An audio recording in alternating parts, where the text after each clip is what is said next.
Bom, sou Marcelo Moreira, hoje é domingo, mais um dia de confinamento. Vamos falar um pouquinho de Bíblia, já que é domingo, né? Acho que é dia de reflexão, de paz, sossego. E aí eu estava olhando aí que agora, esse momento que as pessoas ficam em casa, né? E tem muita gente aí colocando teoria da conspiração, fim do mundo, é besta 666, é um monte de coisa aí, né, que se fala na internet, né.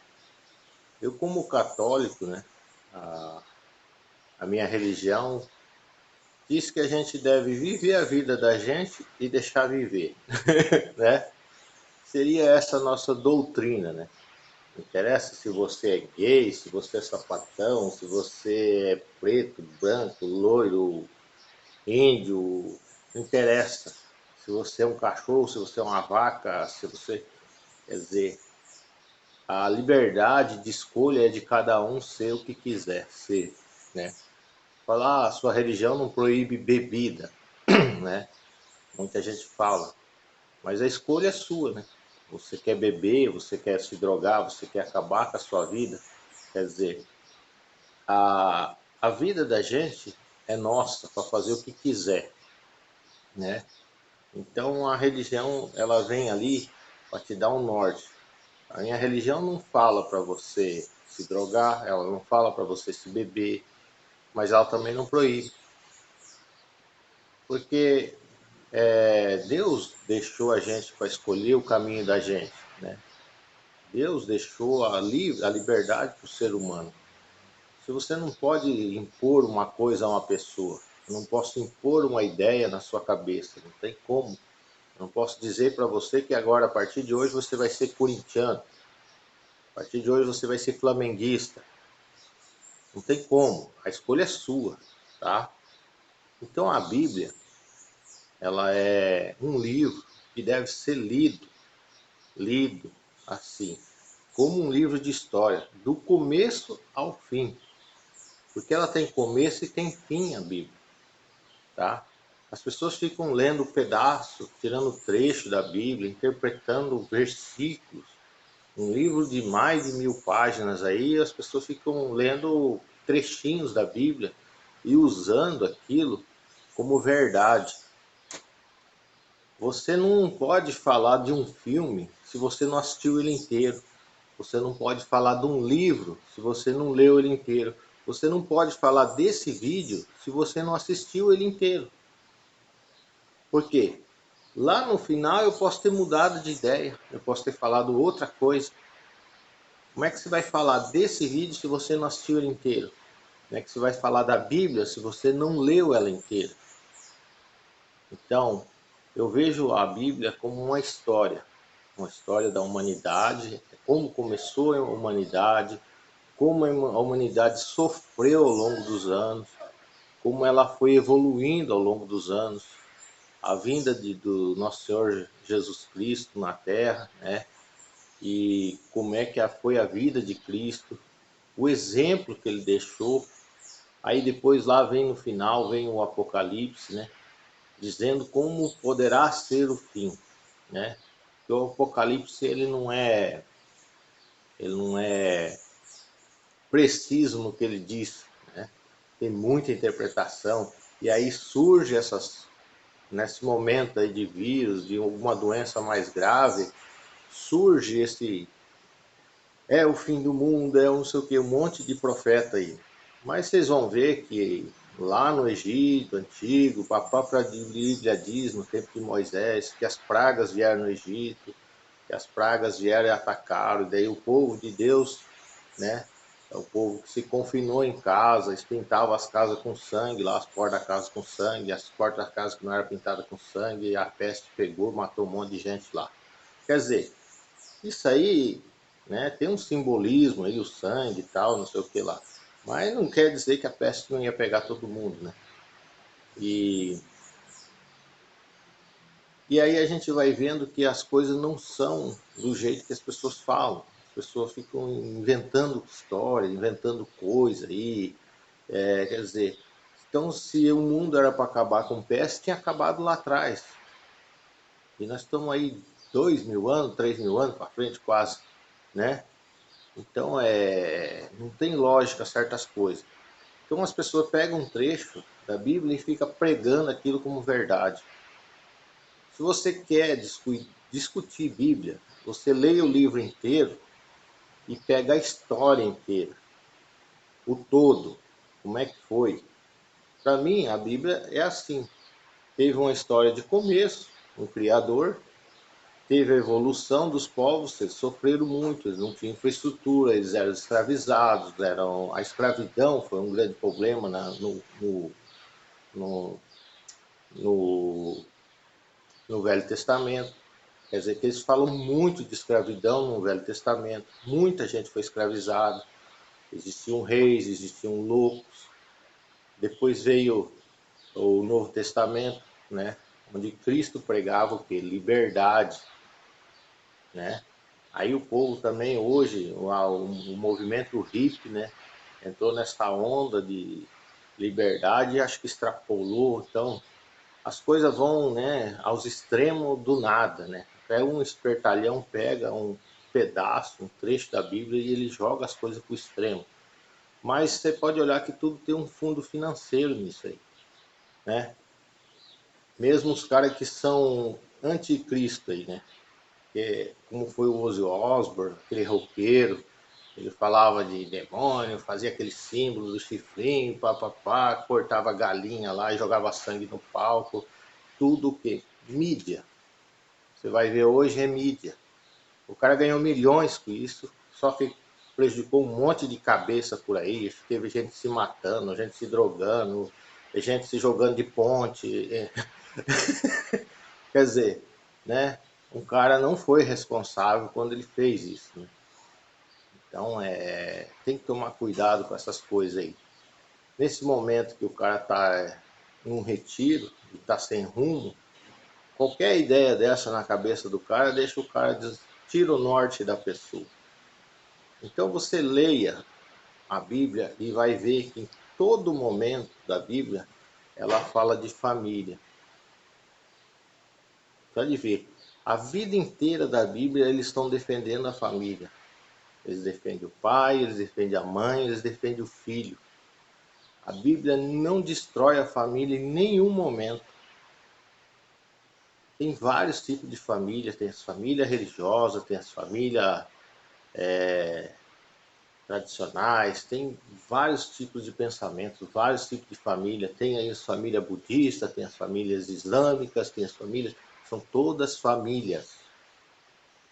Quer dizer, em todo momento da história da Bíblia é uma luta para defender a família. Aí eu vejo um movimento na internet para destruir família. Quer dizer, eu acho que essas pessoas que pregam a destruição da família aí, elas deviam ler a história da Bíblia. Eles não leram a Bíblia, eles não entenderam a história da Bíblia, que é de preservação. Quer dizer, sem família não tem humanidade. Você não nasce de uma chocadeira, tá? Você não vem de um ovo. Você tem pai, você tem mãe. Se você destrói a família, o mundo acaba. Por que os governos correm agora a dar dinheiro para as pessoas preservar a família? Por que os Bolsa Família são no nome da mãe para preservar a família? Quer dizer, os governos no mundo inteiro trabalham para preservar a família. Vem uma minoria aí pregando o fim das famílias. Então hoje é domingo, eu acho que é o dia da gente pensar na história da Bíblia como um todo. Você vai ver que a história da Bíblia prega amor, ela prega família. Se a tua família é um cachorro, ama o seu cachorro.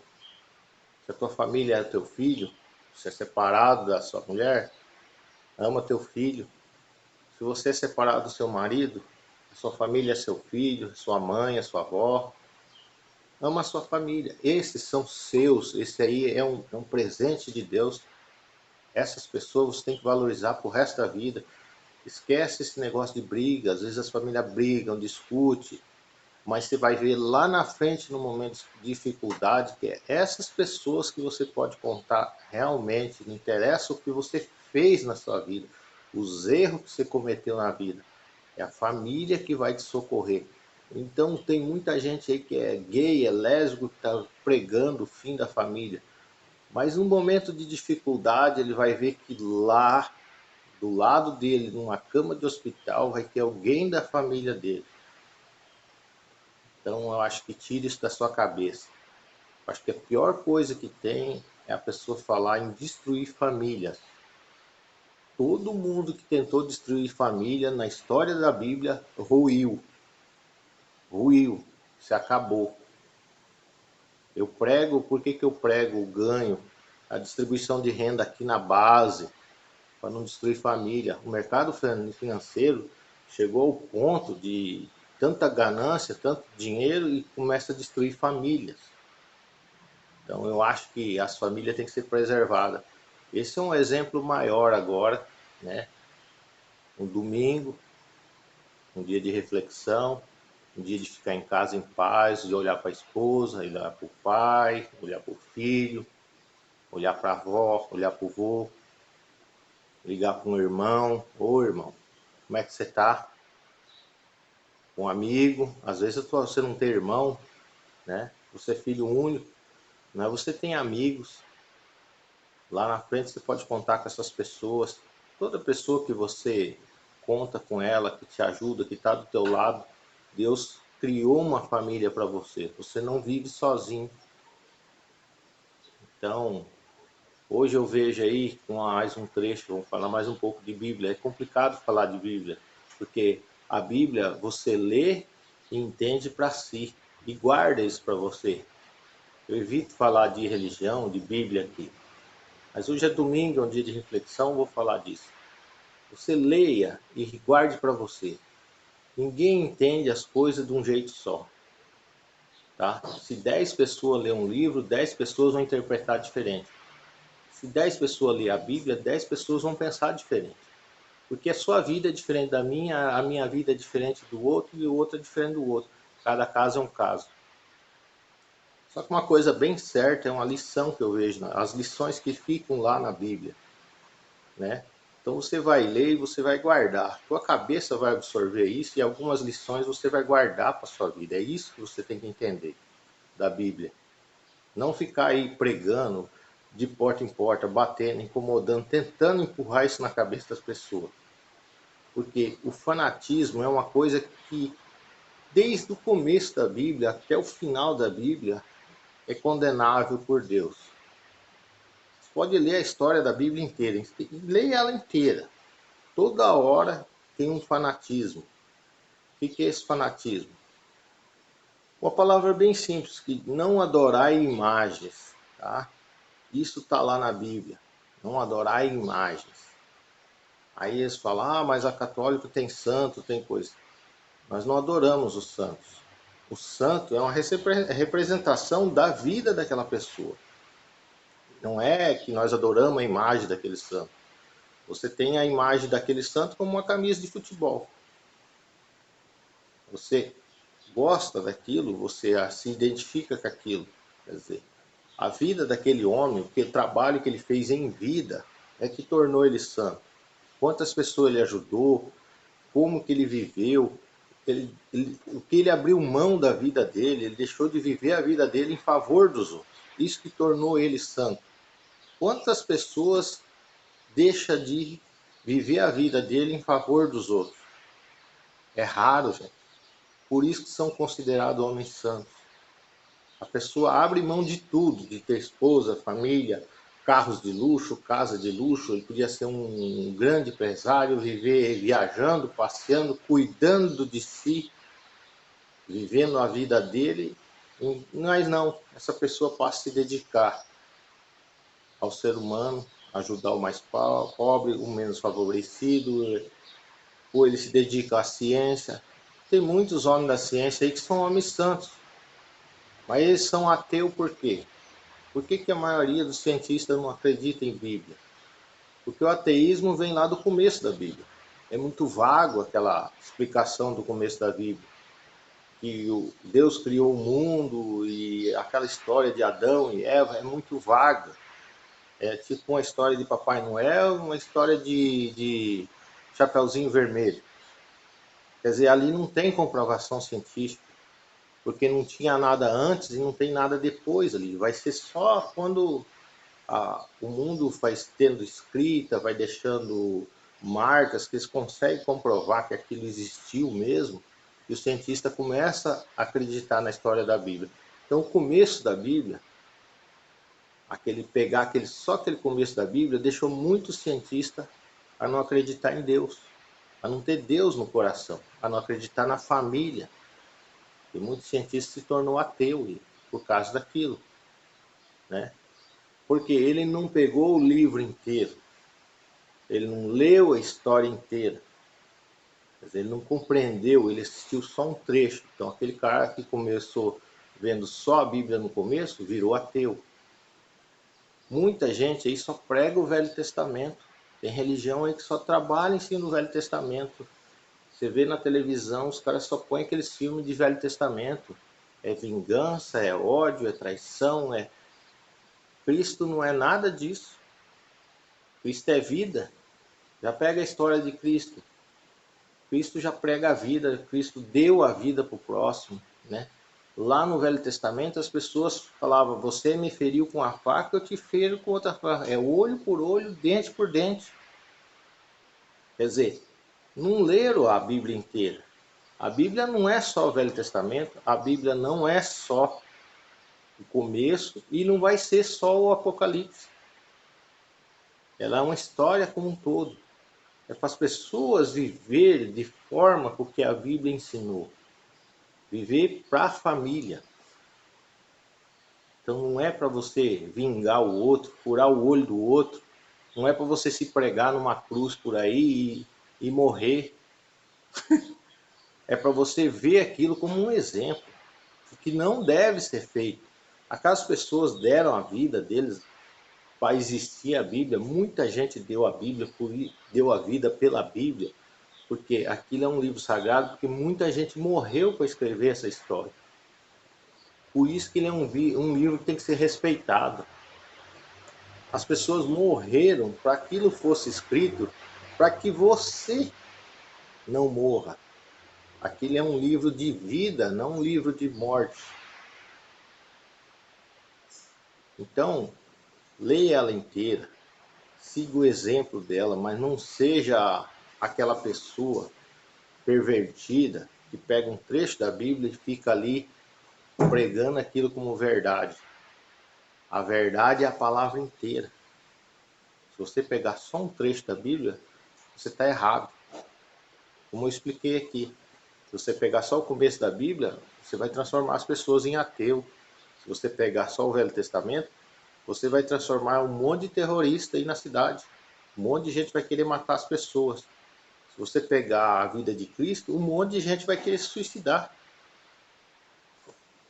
Mas não é assim. Existe o renascimento, a ressurreição. Quer dizer, existe a pedra fundamental que é a igreja, a família. Então, a partir que se criou a igreja, criou a família, você não precisa morrer, você não precisa se matar, você não precisa ter medo de viver. E o Apocalipse diz que todo mundo um dia vai morrer. O seu Apocalipse vai chegar, o meu Apocalipse vai chegar. É natural. Não fica pregando isso como verdade. Isso aí é uma verdade infinita. Tudo tem fim. Então, se você lê o livro inteiro, você vai entender a história inteira. Aí você vai poder comentar sobre isso. Aí você não vai ser aquele fanático. Então, aquela parte que eu quero dizer, não adorar imagens, né? O que diz esse trecho de não adorar imagens? Porque, como a história dela inteira é focada em não ter fanatismo, você vai entender que se você adora uma imagem, você adora um símbolo, você toma partido de alguma coisa, você se torna um fanático. Muita gente na Bíblia se tornou fanático. Muita gente. Muita gente. Tem histórias, várias histórias de pessoas que se acabou por causa disso. Tomou partido de alguma coisa. É o caso de um corintiano. O que leva uma pessoa corintiana a matar um torcedor de outro time? Fanatismo.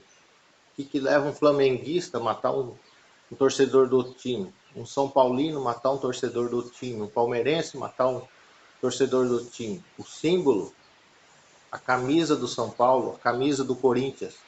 As pessoas adoram aquele símbolo. Isso foi condenado lá atrás, no tempo de Moisés ainda, e veio sendo condenado durante a história da Bíblia toda. Né? Então as pessoas têm que tomar cuidado com isso. Você adora Bolsonaro e você adora Lula. Você tem que adorar Deus.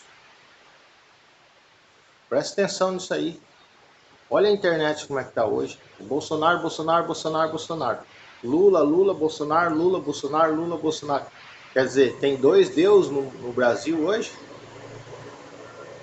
Eu acho que Deus é um só. Cuidado com o que você faz aí na internet, o tipo de atitude que você está tomando aí na internet. Você defenda a família, cumpra o legado da Bíblia, defende a sua família, defende a família do seu vizinho. Quando você vê uma família em dificuldade, você ajuda na medida do seu possível.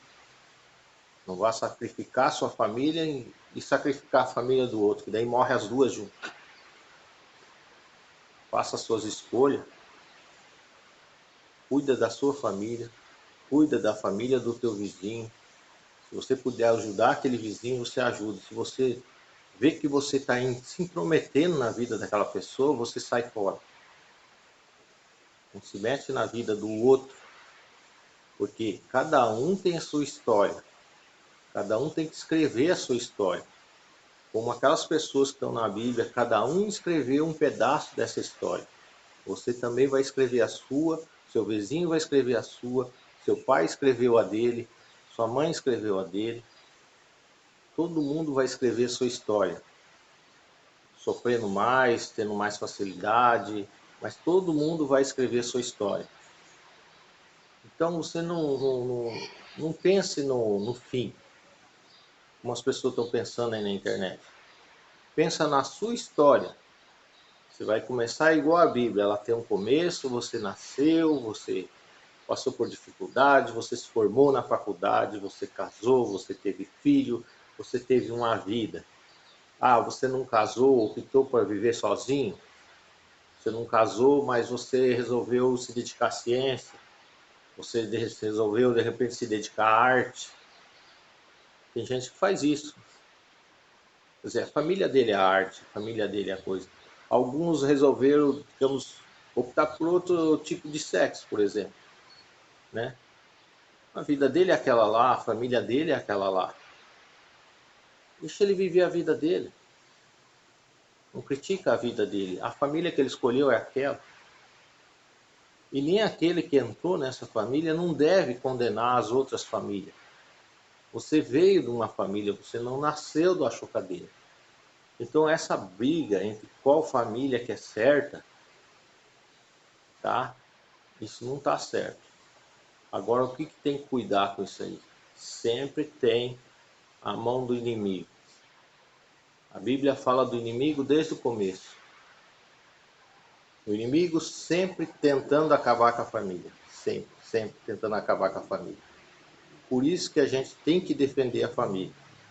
A história da Bíblia inteira fala disso. Você presta atenção lá no começo, no meio, no começo foi o símbolo, foi a maçã, e daí vem vindo. Sempre tem alguém acabando, querendo acabar com a família. É isso que você tem que ter o cuidado. Não liga para as pessoas o que fazem, o que deixam de fazer. Você olha se aquilo não está prejudicando a sua família, não está prejudicando as famílias no geral. Tanto no lado financeiro, no lado econômico, no lado da saúde, no lado da religião. Que as pessoas podem estar manipulando a cabeça das pessoas. Né? Até a própria religião pode escravizar as pessoas. Um fanatismo religioso obriga a pessoa a fazer uma coisa que ele não quer. que não é o correto para a vida da pessoa. Porque não é o correto uma pessoa querer se matar. Se Cristo prega a vida, não é um correto você destruir o seu irmão, Caim e Abel, lá atrás no começo. Quer dizer, vai vendo a história inteira da Bíblia, leia ela inteira para você compreender, você chegar numa conclusão. Não fique mostrando a Bíblia por aí como aquilo lá fosse um símbolo, não. Guarda a Bíblia para você aqui, ó, dentro do coração. Esse ensinamento é seu. É para você, é para sua vida, tá? Se aquele teu irmão não quer seguir esse caminho, lá na frente, uma hora ele vai ver que esse caminho é o caminho certo.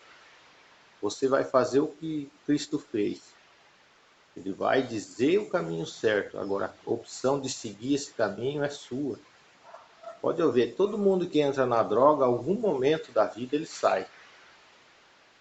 Ele sai por quê? Ele sai porque aquilo não é o certo para ele. Não é o correto para a vida dele.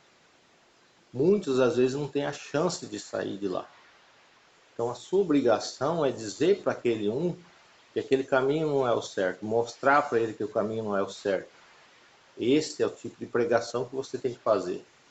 Não ficar pregando que o cidadão tem que trabalhar o mês inteiro e levar o salário dele para uma entidade aí. Doar o dinheiro dele todo para a entidade. Viver de doando dinheiro. Isso não é certo. As obras de Deus, todas elas existem. No momento que precisa construir uma obra de Deus, pode ter certeza. Se essa obra for de Deus realmente, você vai ajudar, eu vou ajudar, qualquer um vai ajudar essa obra, ela vai existir. E você vai ver que esse dinheiro não faz falta para você, não faz falta para mim. Agora, esse contribuinte, né? Esse pagador de imposto, que é quase um imposto a religião hoje, fique esperto com isso aí, né? Isso aí, em nenhum momento Cristo pediu para pagar imposto, né? Em nenhum momento Cristo diz que você tem que obrigado a pagar isso. Você em nenhum momento diz. Seguir a Cristo, dormirei em cima de uma pedra, debaixo de uma árvore, mas pregai a palavra de Deus, pregai a vida, pregai a existência, né? Mas não falem em contribuição, que você tem que abrir mão dos seus bens. Você vai abrir a mão dos seus bens. Na Bíblia, em vários lugares diz, são as pessoas santas que eu falo que tem na minha igreja. Quando você sentir que você tem que se dedicar ao próximo, que você resolve seguir aquela vida, aí você vai abrir mão dos bens materiais. E você não vai precisar desses bens para se dedicar ao próximo. Porque as pessoas não precisam de dinheiro, elas precisam de orientação, elas precisam de apoio, elas precisam de conversa, elas precisam da palavra. Quando você se torna esse homem santo, você vai abrir mão dos seus bens. Mas você não deve abrir mão dos seus bens para uma entidade, para nada. Você tem que ter esses bens para você cuidar da sua família. Mesmo entre os franciscanos, olha a história de São Francisco. Teve gente que não quis seguir essa vida de doação, de ajuda ao próximo.